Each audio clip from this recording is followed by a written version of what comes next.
ఎట్లా బాగా మా ఇంట్లో పిల్లల సంత మా చెల్లె మూడో పాప అవి రెండో పాపకు మా మూడో అక్క అన్నం తినిపిస్తుంది. వాళ్ళ పెద్ద పాపకు మా అక్క వాళ్ళ పెద్ద పాప అన్నం తినిపిస్తుంది. చూడండి ఎట్లుంది మా ఇంట్లో పిల్లల సంత అమ్మా. లక్ష్మీదేవులు ముగ్గురు వచ్చిండ్రు మాకు. వీళ్ళు తినని ఇంకా చూడు మేము ఎన్ని తంటాలు పడాలి. ఈమె ఎట్లా తయారవుతుందో తెలియదు. ప్రజెంట్ అయితే పాలు తాగుతున్నది. సరే సరే ఇగో నేను నేర్చు తిద్దామంటే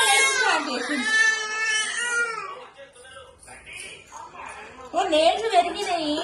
తీద్దామంటే అస్సలు దిగనియరు. కొంచెం నెమ్మదిగా తీస్తా అనమాట నేనైతేనే. ఈకలు చూడండి, బొబ్బలు చూడండి.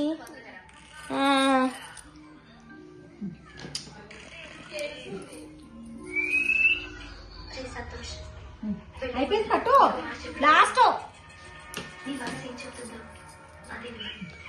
గోర్లు అయితే వారానికి ఒకసారి తీస్తాం, పెరుగుతూనే ఉంటాయి మన గోర్లు.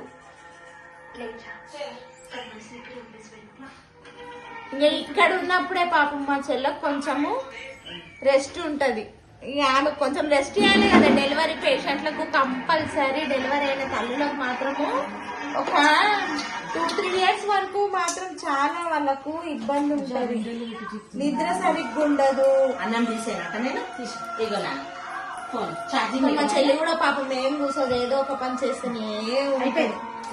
ఇక ఆమె మేము కొంచెం హెల్ప్. ఎందుకంటే మాకు మా మమ్మీ డాడీ లేరు. మా మమ్మీ ఉంటే మాకు ఇంత ఇబ్బంది కాకపోతుంది. మంచిదేనా?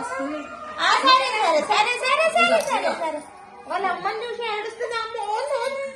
సరే సరే వాళ్ళమ్మ మీ మమ్మీ అని తెలుస్తుందా ఇప్పుడే 6th month కు?